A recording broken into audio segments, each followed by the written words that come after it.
लाहौर के इलाके अनारकली में धमाका, एक शख्स जाँ बहक, 23 जख्मी, 5 जख्मियों की हालत तशवीशनाक। धमाका प्लांटेड था या सिलेंडर फटा, बम डिस्पोजल स्क्वाड की तहकीकात जारी।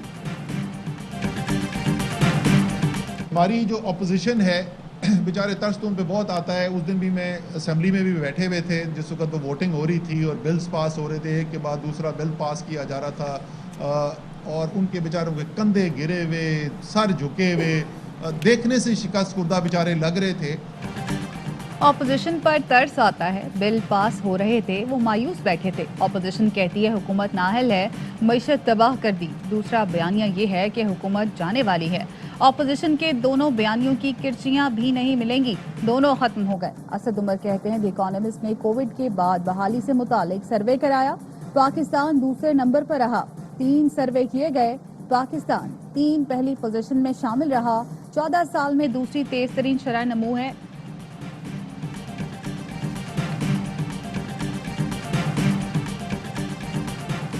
कोरोना फंड में ऑडिटर जनरल ने 40 अरब की बेकायदगियों की निशानदही की। ऑडिटर जनरल रिकॉर्ड मांगते रहे लेकिन हुकूमत ने नहीं दिया। मरियम औरंगजेब कहती हैं खैबर पख्तूनख्वा के कोविड फंड में 1.39 अरब की बेकायदगियां सामने आईं। 29 करोड़ 60 लाख की अदायगियों का कोई रिकॉर्ड मौजूद नहीं। एक्सरे मशीन की खरीदारी जाहिर की मगर अस्पतालों को नहीं दी। काबीना ने अपने ही ऑडिटर जनरल की रिपोर्ट को मुस्तरद किया।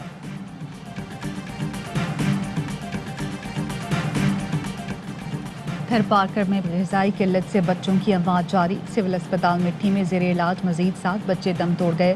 रवा साल ग़िज़ाई किल्लत से मरने वाले बच्चों की तादाद 39 हो गई। गुज़श्ता साल 625 बच्चे ग़िज़ाई किल्लत से जाँ बहक हुए।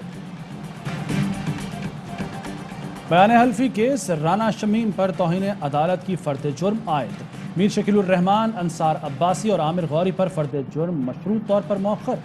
अदालत ने बयान हल्फी को भी फर्द जुर्म का हिस्सा बना दिया। 15 फरवरी तक जवाब तलब। राना शमीम की शफाफ इंक्वायरी और अटॉर्नी जनरल को केस से अलग करने की दरख्वास्तें भी मुस्तरद। राना शमीम का सेहत जुर्म से इनकार, कहा जो साबिक चीफ जस्टिस साकिब निसार ने कहा वो बयान हल्फी में लिखा। अदालत ने सोच लिया है तो फिर सजा भी सुना दे। इस तरह ज्यादती नहीं होनी चाहिए। अटॉर्नी जनरल की सहाफ़ियों की हद तक चार्ज फ्रेम न करने की इस्तदा।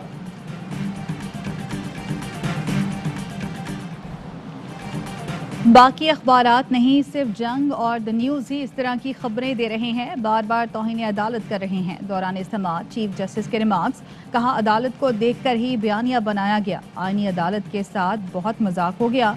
अदालती निज़ाम बर्बाद होने नहीं दूंगा। लोगों का एतमाद बहाल करना है। एक केस 2 दिन बाद समाअत के लिए फिक्स था जब स्टोरी शाया की गई। किसी को गलत खबर चलाने का लाइसेंस नहीं दे सकते। आर्टिकल का ताल्लुक साकिब निसार नहीं, हाई कोर्ट के साथ है।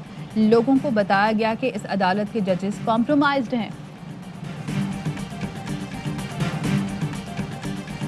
I was in Nawaz Sharif's office. Moblage. I think one of his mates, you know what I mean? When Nawaz Sharif's Prime Minister, you know, I make you the head judge in Pakistan, that type of thing. And you've been the head judge for whatever, 10 or 15 years. So it's like one of his friends, you know.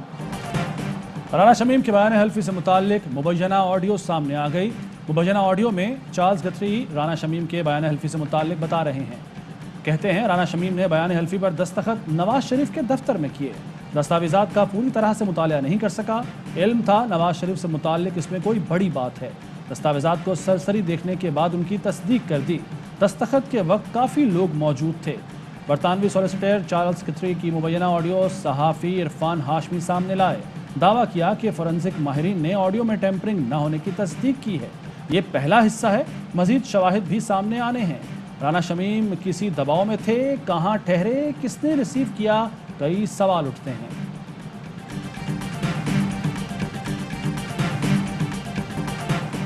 Special medical board ने नवाज शरीफ की report का जायजा लेकर report महकमा सेहत पंजाब को भिजवा दी।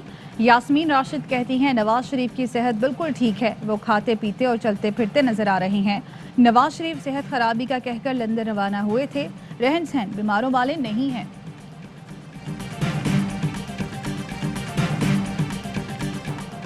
कराची में कोरोना मुस्बत आने की शरह 41% से बढ़ गई। मुजफ्फराबाद में शरह 25, हैदराबाद में 17, इस्लामाबाद में 15, लाहौर में 14, रावलपिंडी में 12.5% रही। मुल्क में कोरोना मुस्बत आने की मजमूई शरह 11.5% रिकॉर्ड। मजीद 6,808 केस रिपोर्ट और 5 मरीजों का इंतकाल हुआ।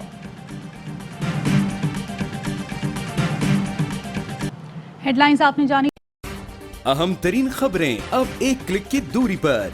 आपके पसंदीदा टॉक शोज हों या अहम मुल्की या गैर मुल्की शख्सियात की न्यूज कॉन्फ्रेंसेस, हर लम्हा बाखबर रहने के लिए सब्सक्राइब करें हमारा YouTube चैनल। मौसम की सूरत हाल हो या खेल के मैदान से खबरें, अपने मोबाइल फोन से मुल्की और बैनुल अक़वामी अहम खबरों तक रसाई के लिए डाउनलोड कीजिए मोबाइल ऐप। बावसूख ज़राए से मुसद्दिका खबरों, तज्ज़ियों और तबसरों से मुस्तफ़ीद होने के लिए विजिट कीजिए पाकिस्तान की सबसे बड़ी न्यूज वेबसाइट www.arynews.tv।